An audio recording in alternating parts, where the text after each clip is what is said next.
Jamie Moran, we got to get into this next story here. Now, the third story is this BBC interview with Jason Ronald. Now I do have it queued. So you know what? Let me bring up what he had to say, and let me just pause this footage and bring this up, because this is pretty interesting stuff here.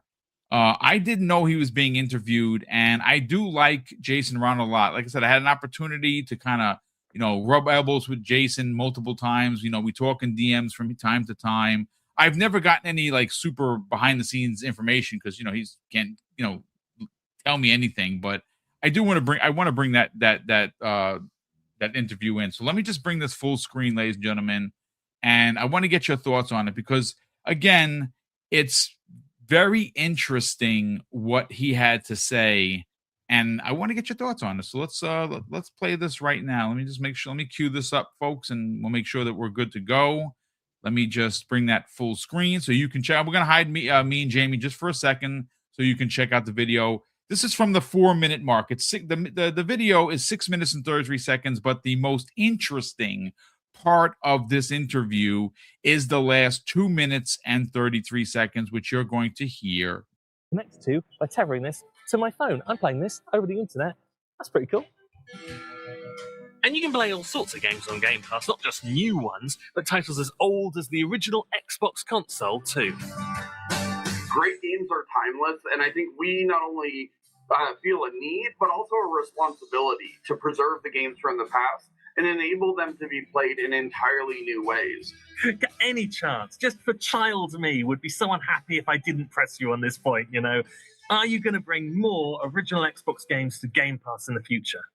So what I will say is I can't announce anything today, but in 2026, it's the 25th anniversary of Xbox, and we want to celebrate the great legacy and the history that we have with Xbox, as well as defining the future for where the Xbox ecosystem's going. So I can't confirm or deny what you're asking, but stay tuned. We have a lot of exciting things to share next year.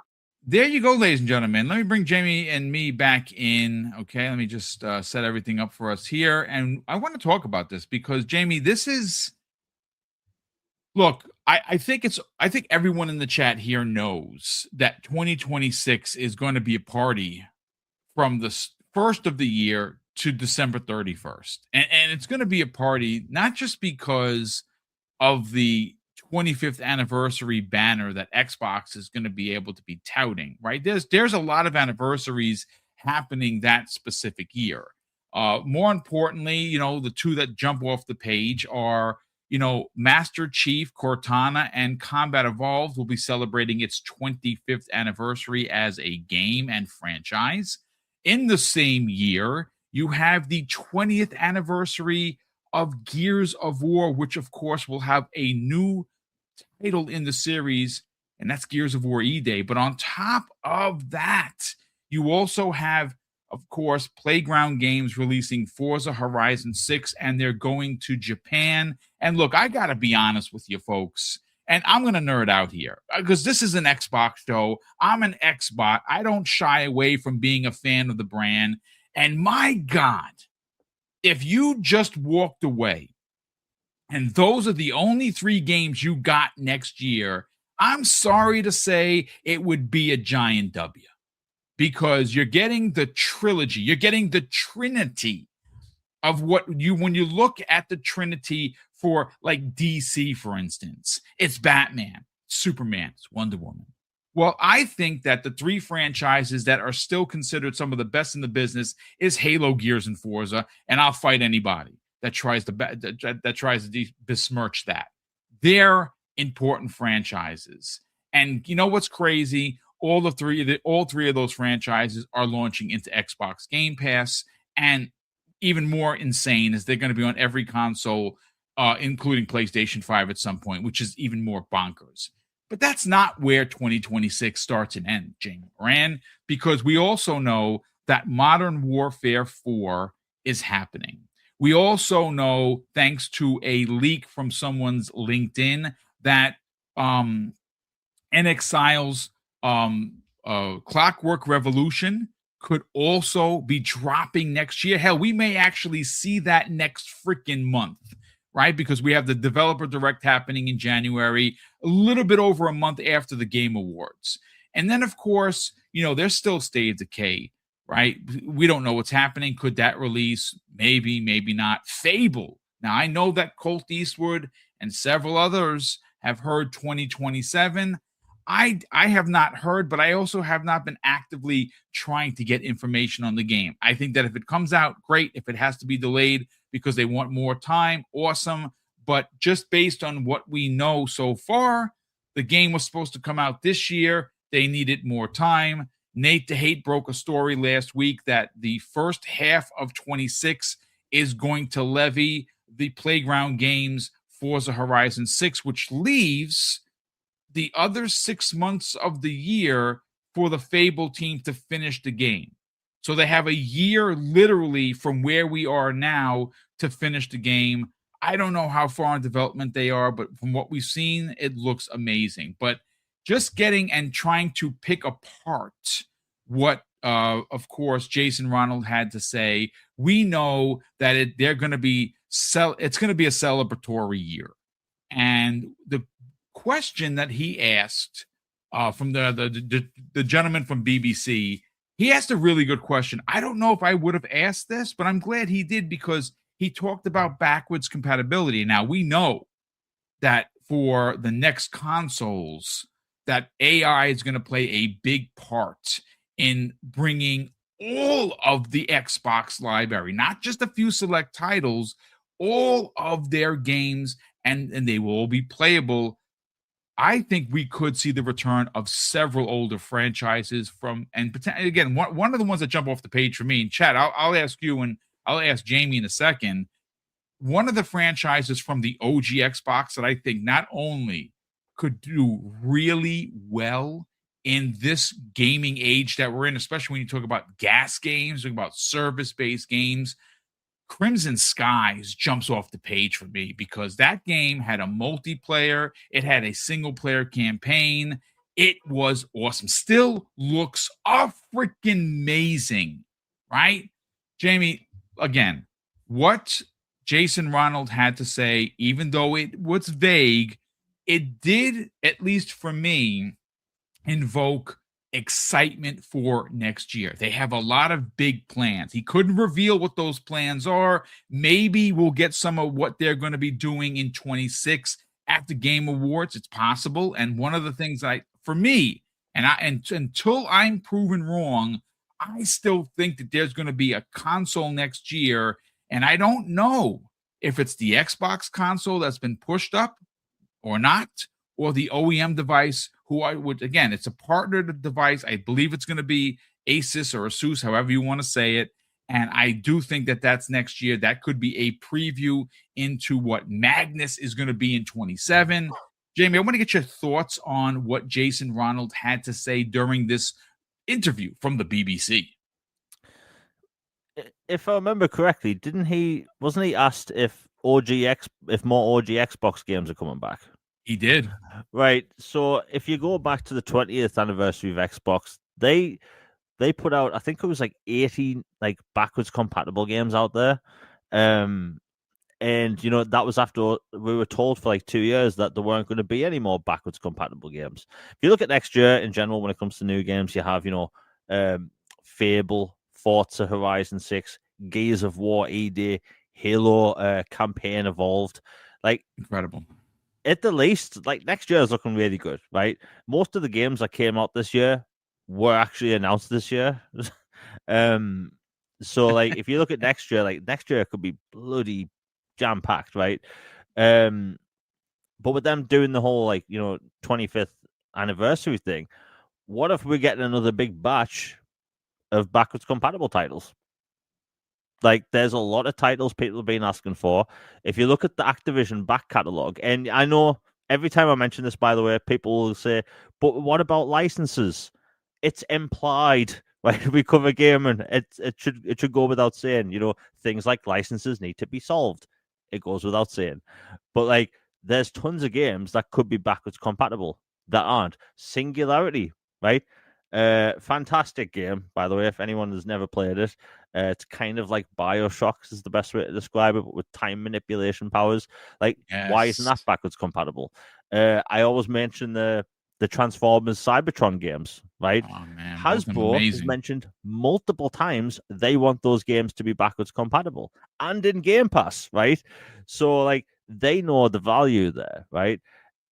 There's so many games they could bring back, and there's OG Xbox games as well. Like I get it, like the exciting new hardware stuff. I'm still on the. I was originally, by the way, on the 2026 for next gen consoles, right? One of the main issues with that is that if you look at the RAM situation right now, right, if you're a hardware manufacturer making hardware at the minute, I don't know why people would want to do that, right?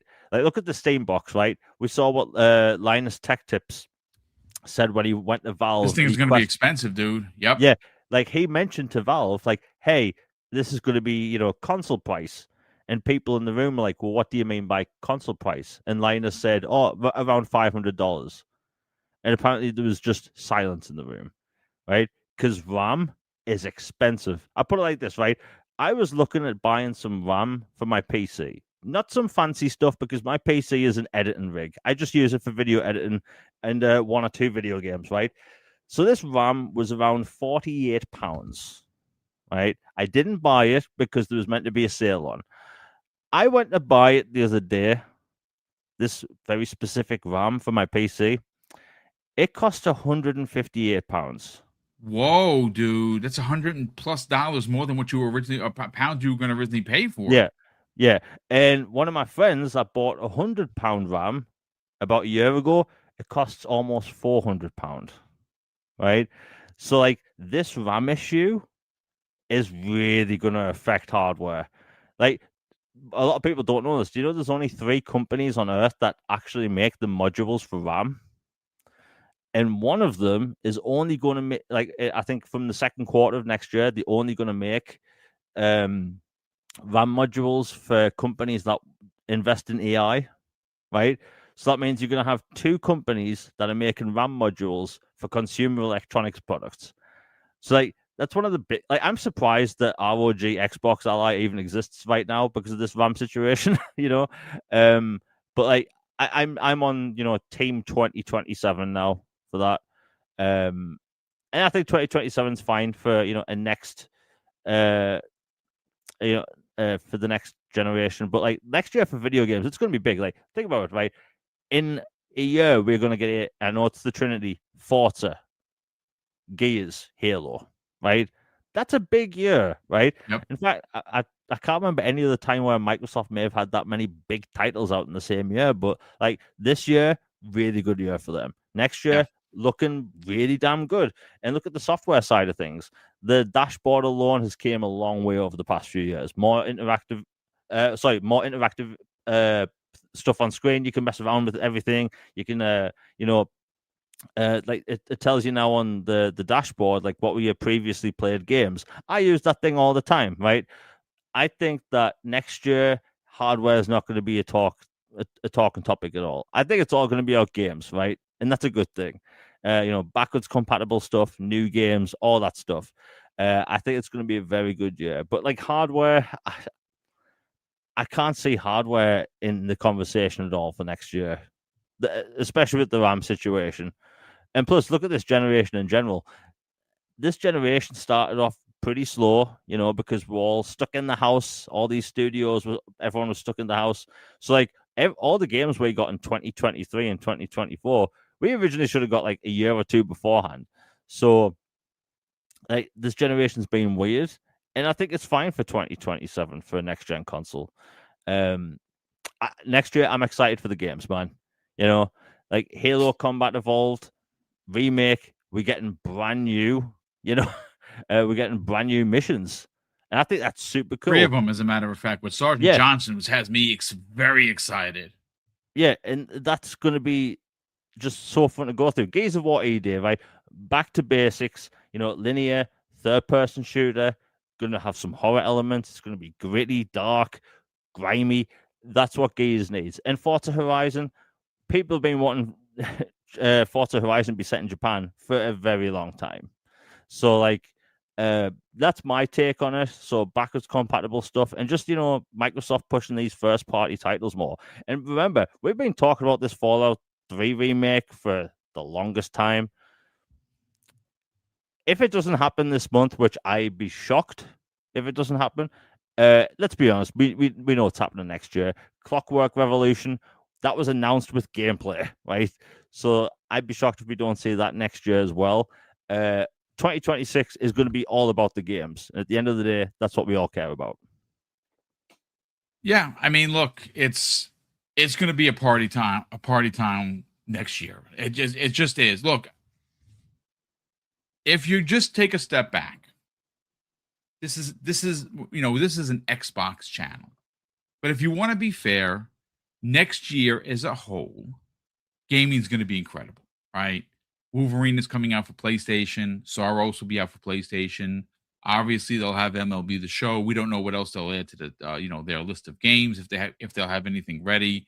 Nintendo has a Mario film coming out, which I believe that Mario Galaxy 3 would also come out either before or after, because they just released the remake or remaster of Galaxy 1 and 2. There could be a new Zelda game next year. I mean, Nintendo's going to deliver. They always do. And if you're not a Nintendo fan, listen, that's fine. I'm a Nintendo kid. I've always been a Nintendo kid. It's fine. Keeping it about gaming, ladies and gentlemen, and of course, Xbox gaming. I do have that. I have an article in front of me. And of course, I want to give credit where credit is due, because I have added both the BBC video, which is 6 minutes and 33 seconds, to the show notes of today's live stream, as well as this article. This article that I'm going to read a little bit from is from windowscentral.com, one of my favorite places to get news from, because they are a legit news source. It was written by Adam Hales. This was published yesterday. And he goes on to say, a new BBC video showcases the Xbox Ally X handheld and includes a short interview, which you fine folks saw, with Jason Ronald. Now, the gentleman that was doing the interview is BBC's Tom Gherkin, and he takes a close look himself about the Series X handheld. But of course, he finishes off the video with interviewing Jason and getting some tidbits. And again, there wasn't a lot of information there. Jason is limited to what he says, but the thing that has me very excited for next year for Xbox, whether it be hardware and games or just games, like Jamie was saying, I'll say this. Maybe I'm being an entitled gamer, right? The Series X, I think, still has untapped potential. Man, I don't know so much about you. I play on my Series X every day, and new games look amazing. Xbox first-party games, they put a little extra into it because they're first-party games, and they should, because that's a first-party console. They look incredible, right? Do I think that this console could probably last another 5 years? Yeah, I do. I think it could, but Xbox is not selling them. Right, look what happened with Black Friday. Even though they got 10% of the market for Black Friday, a GameCube Connect device beat them by 4%. Now, again, that's because they didn't put anything on sale. We talked about that specifically yesterday. But getting back to why I'm excited for Xbox is because I think there is an opportunity here, Jamie, to bring hardware. And I don't think it's going to be specifically their own. I really honestly believe, in my heart of hearts, folks, and again, sorry I don't have the poll up for you. I'd have to go out of here and go to YouTube to do it. I probably should have thought about it, but I honestly think that if they put the work in to get a handheld out this year, and they have a pair of them, the Ally X and the Ally they're selling well. In fact, as a matter of fact, the ROG Ally is on sale. It's $100 off in most places. So if you were on the fence, it's not $599, it's $499, and the white one is just as good as obviously the X. Obviously, it's not as powerful, but it still might be worth it to you for $500. at a dedicated Xbox device, you know, in the handheld form and factor. But I think that if they did the work for that, then why not do the work for the potential OEM device, which we know is going to be the future of Xbox gaming? Like, that's not a surprise. It shouldn't be new to you. They've publicly talked about it.